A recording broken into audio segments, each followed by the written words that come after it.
बच्चों आज हम पढ़ेंगे नया चैप्टर स्मार्ट चार्ट में क्या होता है, एक चार्ट होता है और चार्ट में कुछ इंफॉर्मेशन कलेक्ट करके हमें फिल करनी होती है। तो यहाँ पर जो है एक बच्ची है, बच्ची का नाम है यामिनी। और यामिनी क्या कर रही है, यामिनी ने चार्ट बनाया है और चार्ट पर वो कुछ बच्चों से वो पूछ करके, यामिनी क्या कर रही है, चार्ट पर कुछ बच्चों से पूछ करके कि उन्हें कौन सा एनिमल पसंद है वो यहाँ पर निशान लगा रही है। ये देखिए, जैसे निशान लगाने का क्या तरीका है, पहले अगर एक बच्चा बोलता है डॉग, तो डॉग पे वो एक ऐसे निशान लगा देती है। दोबारा डॉग बोलेगा तो दोबारा ऐसे, दिस इज 2 डॉग। अगर 3 डॉग है तो ऐसे, 4 डॉग है तो ऐसे, मतलब पूरा बॉक्स बन जाएगा। और 5 बोलेंगे तो ऐसे, ये 5 हो गया, ठीक है। और अगर 1 है तो ऐसे, 2 है तो ऐसे, 3 है तो ऐसे, 4 है तो ऐसे, और 5 है तो बीच में एक लाइन। ये एक तरीका है। एक दूसरा तरीका भी होता है, 1 2 3 4 और 5 में ऐसे क्रॉस हो जाता है। तो ये दूसरा तरीका है। दोनों तरीके से हम कर सकते हैं। लास्ट में जैसे कैट है, कैट कितने लोगों को पसंद आया, 5 10 20 15 20, और 20 के बाद ये 4, तो 24 हो गया। ऐसे ही काउंट करके लिख लेंगे। जैसे रैबिट जो है यहाँ पर 10 है, और अगर इन सब का हम ऐड कर देंगे नीचे यहाँ पर, तो सबका टोटल कर देंगे, तो ये भी पता चल जाएगा कि क्लास में कितने बच्चे हैं। तो यहाँ पर हम इनको भी काउंट करके लिख सकते हैं। एक बॉक्स मतलब 5 है, तो ये 5 10 15 20 25 30 एंड ये 32 यहाँ पर हो गए। ऐसे यहाँ पे 5 और 5 10 हो गए, 5 10 और ये 20 22। ऐसे यहाँ पे 5 6 7 8। ऐसे यहाँ पर भी 5 10 15 20 हो गया, और इधर 15 हो गया। इनको सबको जोड़ देंगे तो हमारे टोटल बच्चे आ जाएंगे क्लास के, क्योंकि एक बच्चे ने एक बार रेस्पॉन्स दिया है। Look at the tally marks and write the number for each animal in the table. How many children in all did the Yamini talk to. तो कितने बच्चों से यामिनी ने बात की, इन सबका टोटल कर लेंगे। सब which is the most favourite pet animal कौन सा होगा। भाई जिसको बच्चों ने ज़्यादा वोट दिए होंगे वो फेवरेट होगा। तो यहाँ पर देखिए 32 सबसे ज़्यादा है, यानी 32 मतलब डॉग जो है वो सबसे ज़्यादा फेवरेट एनिमल है बच्चों का। ये पता नहीं यहाँ पर फेवरेट ये डॉग है या यही डॉग लग रहा है, ये डॉग हो सकता है या ये डॉग हो सकता है। तो यहाँ पर फेवरेट एनिमल है डॉग। उसके बाद which pet would you like to have, अब आपके बारे में पूछ रहे हैं कि आपको कौन सा पसंद है, आप उसको क्या नाम देंगे, और कौन से एनिमल जो है उनको घर में रखा जा सकता है।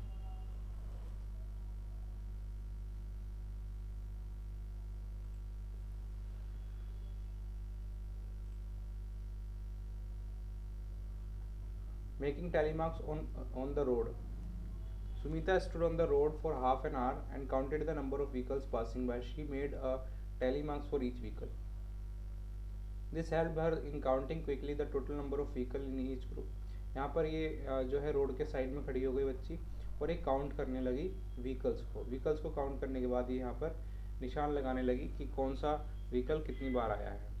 अगर कोई एक बार आया है तो ऐसे निशान लगा दिए, कार गई तो कार के सामने ऐसे एक निशान लगा दिया, दोबारा बस गई तो बस के सामने ऐसे निशान लगा दिया, अगर दोबारा कार आ गई तो फिर इसमें ऐसे निशान लगा दिया 2 3 4 5। ठीक है, फिर 5 के बाद नेक्स्ट। ये हम इसलिए करते हैं ताकि काउंटिंग करने में आसान हो। अगर हम ऐसे सीधा लाइन खींचते रहेंगे तो हमें काउंटिंग करने में बाद में दिक्कत आएगी, इसलिए हम ग्रुपिंग कर देते हैं, 5 का ग्रुप बना देते हैं, 5 10 15 20 25 25 26 27 28। ऐसी इसलिए हम कर दें इनकी ग्रुपिंग 5 10 और 12 18 15 24 और ये 6। तो write the number of each vehicle in the table, वो हमने ऑलरेडी लिख दिया है। How many vehicle in all did Sumita see on the road in half an hour. Half an hour में इन्होंने कितने व्हीकल देखे, इन सबको जो है हम ऐड कर देंगे यहाँ पर नीचे, तो पता चल जाएगा उन्होंने कितने व्हीकल देखे। Auto rickshaw are thrice the number of truck auto rickshaw जो है ट्रक का 3 गुना है। ट्रक का है भाई ये रहा, इसका 3 गुना, 6 मल्टीप्लाई बाय 3 18। हाँ सही है, तो ट्रू हो गया, हमारा आंसर हो गया ट्रू। हाँ भी वो उसका 3 गुना है। ऑटो रिक्शा जो है आर थ्राइस मतलब 3 गुना है, 3 गुना मतलब मल्टीप्लाई बाय 3, तो 6 है। नंबर ऑफ ट्रक 6 है, उसको मल्टीप्लाई कर रहे हैं 3 से, तो आ रहा है हमारा 18। यस, ऑटो रिक्शा 18 है। Make tally marks for 7 more buses.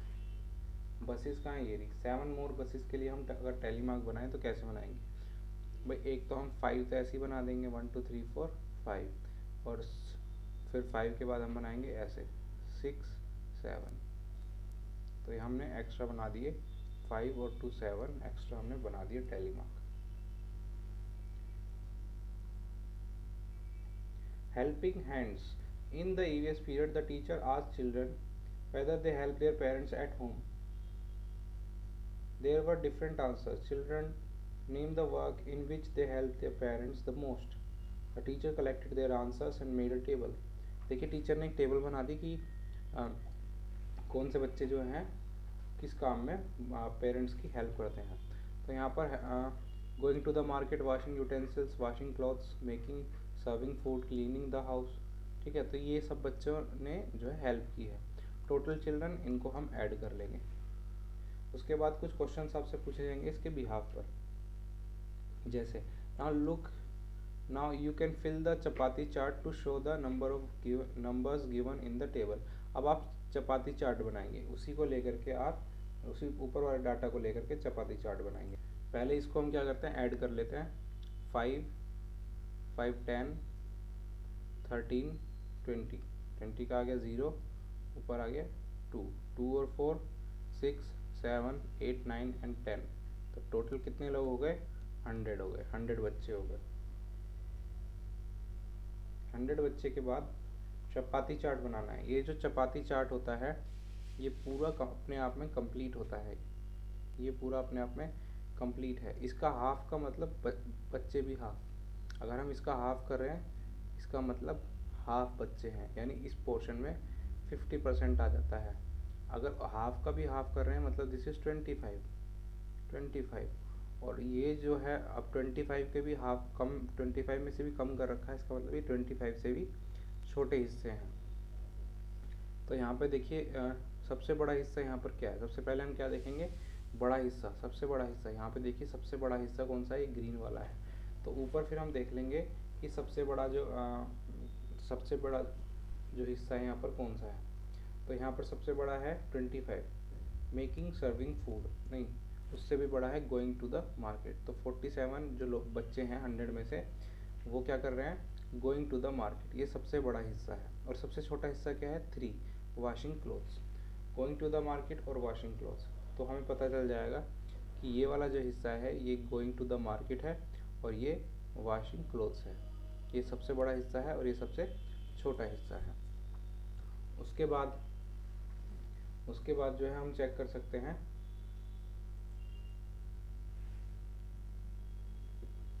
जो हाफ पोर्शन है, हाफ हमने कंप्लीट कर लिया, 47 और 3 50, इधर वाला 50 जो है हमने कंप्लीट कर लिया, इधर वाले 50 की बारी है। उसमें 15 25 और 10 तीन है, 15 25 और 10, उसको हम आराम से देख लेंगे कि कौन सा ज़्यादा बड़ा है, 15 25 और 10 कहाँ कहाँ पर आएगा।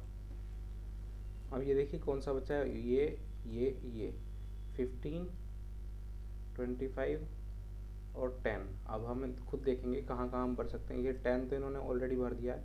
अब 15 और 25, तो इसमें 25 बड़ा है तो ये 25 में आ जाएगा और ये 15 में आ जाएगा। Look and find out, children who help in making और serving food are 1/3 of the total children, half of the total children, 1/4 of the total children. तो हाफ, ये ऑलमोस्ट ये हाफ है, ये वाला जो है ऑलमोस्ट हाफ है, आधा ग्रीन और ये, ठीक है 47 + 3, और उसके बाद 1/3 होगा लगभग 33 के आसपास। 33 देखो किस किस को जोड़ के 33 आ रहा है। 1/4 तो आपको साफ साफ दिखाई दे रहा है, दिस इज 25, यानी ये 1/4 है। After school, ask 10 of your friends about what they like to do most after school. तो अपने बच्चों से अपने आसपास जो बच्चे हैं आपके मित्र हैं उनसे पूछ करके आप टेबल कंप्लीट कर सकते हैं। What they like to do after school, school के बाद वो क्या करना पसंद करते हैं। सपोज एक से पूछा उसने वाचिंग टीवी बोला, दूसरे ने भी वाचिंग टीवी बोला, फिर एक ने प्लेइंग फुटबॉल बोला, फिर एक ने रीडिंग स्टोरी बुक्स बोला, फिर नेक्स्ट में आप ऐसे पूछते चले गए तो आपका ये जो चार्ट है ये तैयार हो जाएगा। सपोज यहाँ पर इतने हो गए, इस तरह से आप जो है चार्ट तैयार करते रहें। पूछें, नेक्स्ट बच्चे से पूछें कि वो क्या करते हैं। कोई नया काम आता है, सपोज कोई नया काम आता है, जैसे playing on phone, playing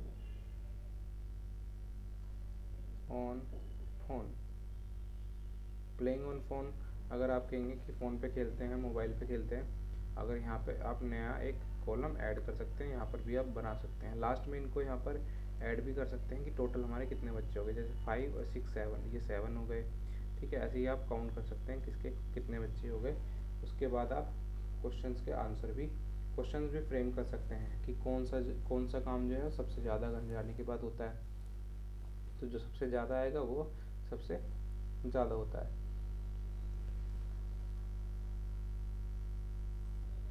Ad man. Ragini loves to watch cartoons on television. One day she thought of counting the numbers of ads during the breaks.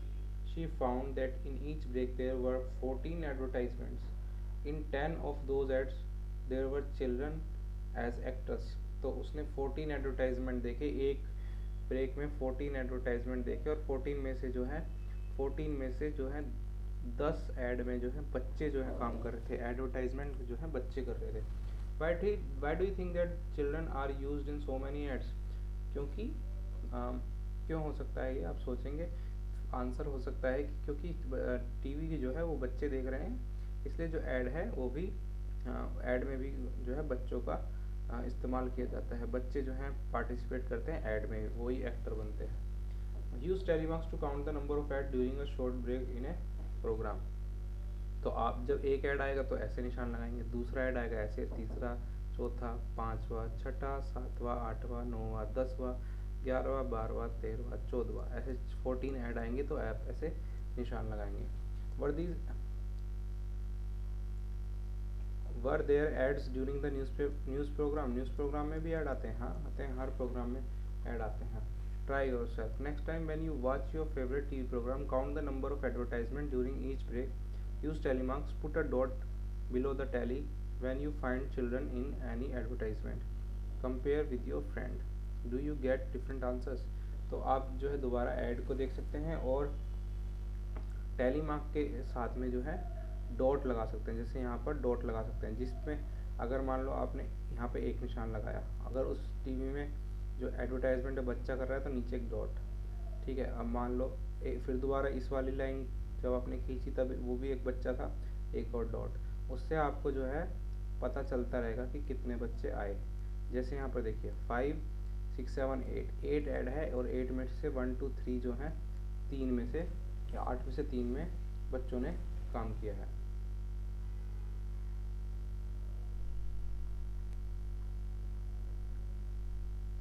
Hot and cold. Have you seen the weather report on TV or in a newspaper? These are two bar charts. These shows the highest temperature in degrees Celsius in 4 cities in 2 different days. The cities are Delhi, Shimla, Bangalore and Jaisalmer. तो यहाँ पर देखिए बेटा, ये इसको bar chart बोलते हैं। इसमें दो साइड्स होती हैं, ये एक वर्टिकल है ऊपर की तरफ जो खड़ी हुई है, और एक ये हॉरिजॉन्टल नीचे वाली। इसमें कुछ बार खड़े हुए हैं, और बार जो है हर एक बार एक सिटी बता रहा है। पहला है दिल्ली। दिल्ली में टेम्परेचर कहाँ तक जा रहा है? 33 डिग्री सेल्सियस तक जा रहा है। कहाँ पर? जून में। और दिल्ली में ही टेम्परेचर 23 डिग्री तक जा रहा है। कब? दिसंबर में। तो इससे ये जो डाटा है, ये इन्फॉर्मेशन है, ये डाटा हमने तैयार किया हुआ है, और इस डाटा से हमें पता चल रहा है, लिखना कहीं नहीं पड़ रहा, बस इस बार ग्राफ को देख के पता चल रहा है। 1 दिसंबर को जैसलमेर का टेम्परेचर 25 था। तो ये हमें केवल इसको देख कर ही पता चल जा रहा है कि कहाँ कितना टेम्परेचर था। इसके बाद कुछ क्वेश्चंस होंगे जो इसी बार ग्राफ के ऊपर होंगे। बार ग्राफ के ही कुछ क्वेश्चंस हम लेंगे। पहला क्वेश्चन है, which city is hottest on June 1? जून 1 को कौन सा सिटी जो है वो सबसे हॉट था? अब पहले हम जून 1 का चार्ट देख लेते हैं, और सबसे हाई पे कौन सा जा रहा है यहाँ पे। जून 1 में जो है सबसे ऊपर क्या जा रहा है? 38 डिग्री। कौन सा है? जैसलमेर। तो which city? Jaisalmer. Which city is the coldest on December, cold मतलब टेम्परेचर कम होगा, तो शिमला, शिमला जो है दिसंबर में सबसे कोल्ड था। Which city shows little change in temperature on 2 days, 1 June and 1 December. Temperature में डिफरेंस बहुत कम आया है। अब देखिए 33 है 23 हो गया, 10 है 22 हो गया, 28 है 24 हो गया। तो इसमें देखिए बेंगलोर में काफ़ी कम डिफरेंस आया है, 24 से 28 ही आया है जून और दिसंबर में। अब ये जो नेक्स्ट क्वेश्चन है, we have to try ourselves on any one day choose any 3 cities and record their temperature from TV और न्यूज़पेपर या टीवी से हमें ऐसे ही टेम्परेचर रिकॉर्ड करना है 3 दिन का। Make a bar graph in your notebook and ask your friends a few question about it, see if they understand your chart.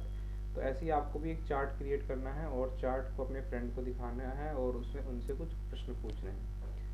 Rabbits in Australia, earlier there were no rabbits in Australia, पहले Australia में rabbit नहीं हुआ करते थे। Rabbits were bought to Australia, brought to Australia around the year 1780 में वो वहाँ पर लाए गए। At that time there were no animals in Australia which ate rabbit, और वहाँ पर कुछ ऐसे एनिमल थे नहीं जो रैबिट को खाते थे। तो रैबिट जो हैं वो बढ़ने लगे और मतलब बहुत फास्ट रेट में वो बढ़ने लगे। और तो imagine what they did to crops, तो उन्होंने क्रॉप्स के साथ क्या किया होगा। The table shows how rabbit grew every year, हर साल रैबिट कैसे बढ़ रहे थे। ये देखें यहाँ पर स्टार्ट में वो 10 रैबिट लाए, एक ईयर में वो 18 हो गए, फिर 32 हो गए, फिर 58, फिर 108। तो वो किस हिसाब से बढ़ रहे हैं, बहुत स्पीड में वो बढ़ रहे हैं।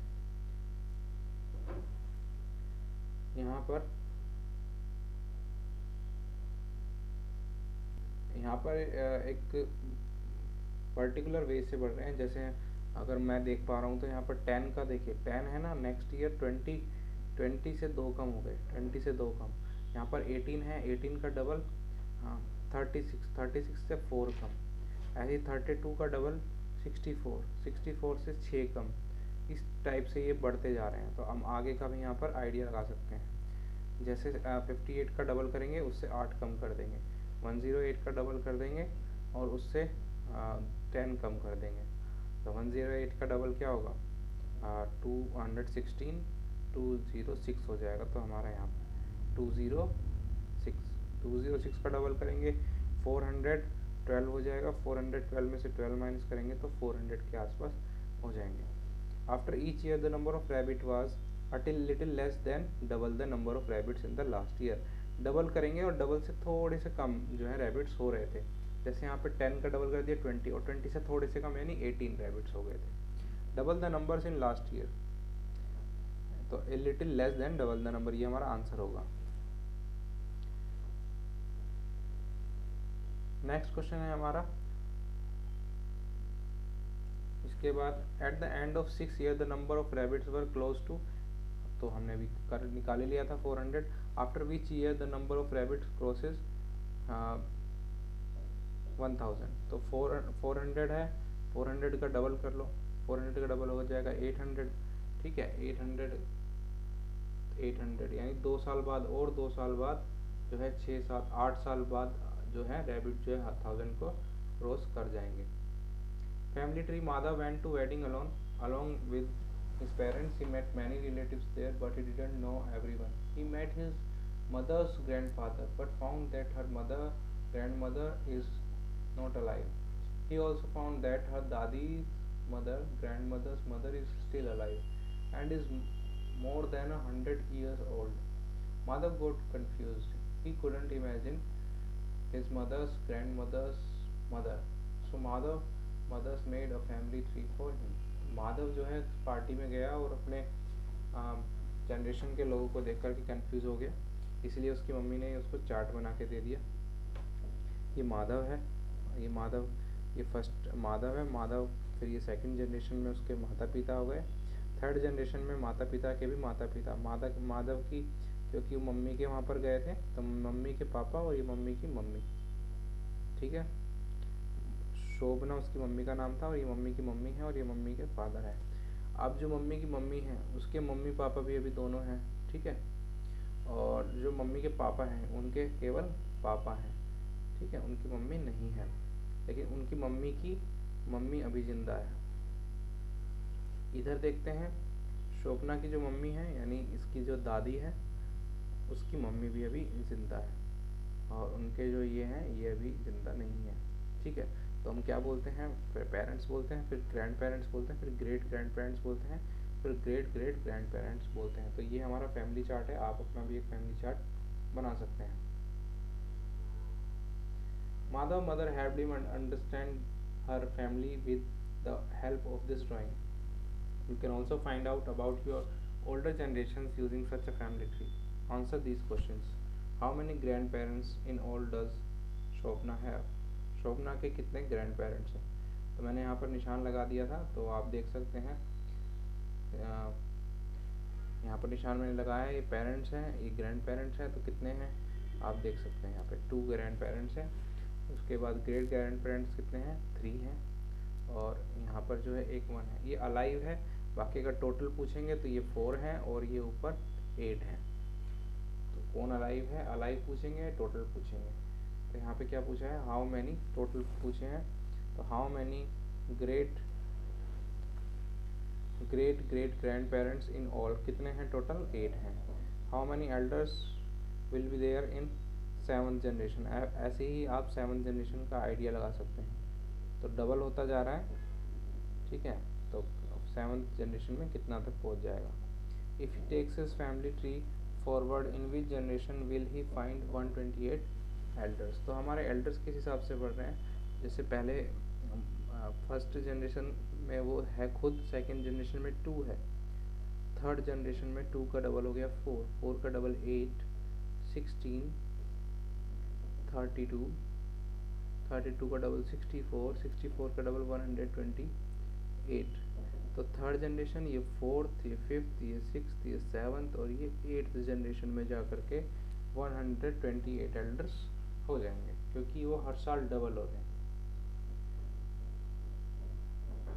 ग्रोथ ऑफ ए प्लांट, ये देखिए, ये फर्स्ट 0 डे पे ग्रोथ कोई नहीं है, 4 दिन बाद इतना बढ़ गया प्लांट, 8 दिन बाद इतना, 12 में इतना। तो ये सेंटीमीटर्स में, length of plant in centimetre. Amit ने जो है एक बीज बोया मूंग दाल का ग्राउंड में, उसके जो प्लांट है उसकी जो हाइट है 1.4 सेंटीमीटर होगी पहले 4 दिन में। उसके बाद जो है लेकिन वो फास्ट स्पीड से बढ़ने लगा।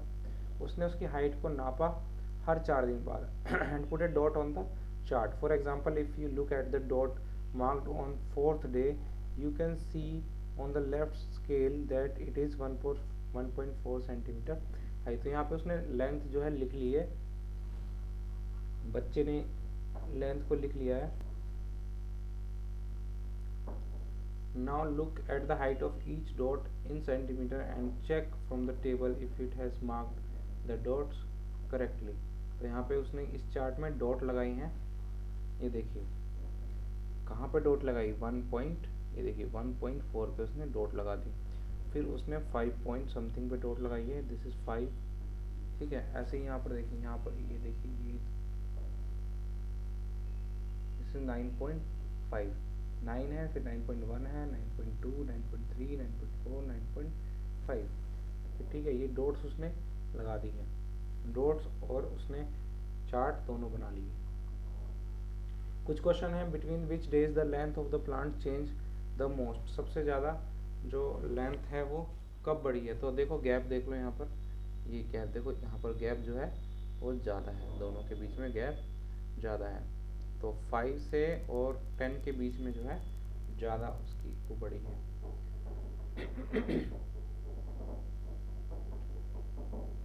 5 to 10, या फिर हम बोल सकते हैं 8 to 12। What could be the length of this plant on 14th day? 14th day में कितनी होगी, तो आप गैस कर सकते हैं, आइडिया लगा सकते हैं। यहाँ पर अभी कितनी है, 13।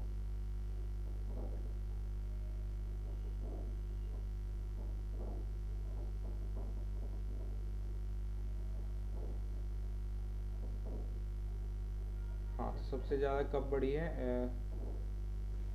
सॉरी ये नंबर ऑफ डेज है, तो सबसे ज़्यादा कब बढ़ा है, 8 और 12 के डेज के बीच में जो प्लांट है वो बढ़ा है। दूसरा क्वेश्चन था, what could be the length of plant on 14th day. 14th day कहाँ पर है, ये 12 डे है, ये देखिए नीचे डे लिखा है, 12 डे है, ये 13, ये 14 पर देखिए कितना हो सकता है, तो यहाँ तक होगा 14 पे। अगर हम इसको ऐसे मिला दें तो यहाँ पर होगा लगभग 9 पॉइंट समथिंग, 9 पॉइंट समथिंग, तो 9.9 हमारा आंसर हो जाएगा। Will the plant keep growing all the time, yes, all the time plant will keep growing. What will be its length on 100th day. 100 day पे वो कितना होगा, आपको ऐसे ही गैस करके बताना है। तो ये आप चार्ट को दोबारा बना सकते हैं, एक्सटेंड कर सकते हैं, और जैसे ये लाइन जा रही थी डॉट को मिला मिला के, तो आप पता लगा सकते हैं कि 100 डे पर वो कहाँ तक जा सकता है। चलिए बच्चों, आज की क्लास में इतना ही। अगर आपको वीडियो पसंद आई है अपने फ्रेंड्स के साथ शेयर करें, और इस चैनल को और वीडियोस के लिए सब्सक्राइब कर दें। Bye bye.